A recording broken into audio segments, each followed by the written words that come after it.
Jamal, Dubai വിമാനത്താവളത്തിന് സമീപം drone ആക്രമണം ഉണ്ടായിരിക്കുന്നു, സർവീസുകളൊക്കെ നിർത്തിവച്ചിരിക്കുന്നു. അപകടകരമായ സാഹചര്യമാണോ? എന്താണ് ഇപ്പോൾ പറയാൻ പറ്റുന്നത്? മനു, അപകടകരമായ സാഹചര്യം ഇല്ല എന്നാണ് ദുബായ് സിവിൽ ഡിഫൻസും ദുബായ് മീഡിയ ഓഫീസും അറിയിക്കുന്നത്. ദുബായ് രാജ്യാന്തര വിമാനത്താവളത്തിലാണ് ഡ്രോൺ ആക്രമണം ഉണ്ടായത്. വിമാനത്താവളത്തിനടുത്ത് ഒരു ഇന്ധന ടാങ്കിനെ തീപിടിക്കുകയും ഉണ്ടായി. തീയടക്കാനുള്ള ഊർജ്ജ ശ്രമങ്ങളാണ് ദുബായ് സിവിൽ ഡിഫൻസ്. സംഭവത്തിൽ ഇതുവരെ ആളപായമോ പരിക്കുകളോ റിപ്പോർട്ട് ചെയ്തിട്ടില്ല. സുരക്ഷ ഉറപ്പാക്കാനുള്ള എല്ലാ നടപടികളും സ്വീകരിച്ചതായി അധികൃതർ അറിയിച്ചിട്ടുണ്ട്.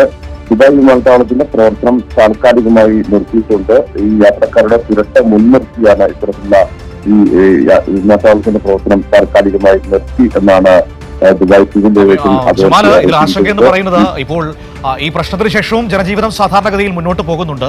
പക്ഷേ എങ്കിൽ പോലും ഏറ്റവും സുരക്ഷയുള്ള ഇടത്തിലേക്ക് ഇത്തരത്തിലൊരു ഡ്രോൺ ആക്രമണം ഉണ്ടായി എന്ന് പറയുമ്പോൾ അത് ആശങ്കപ്പെടുത്തുന്നത് തന്നെയാണല്ലേ? തീർച്ചയായും ദുബായിലെയും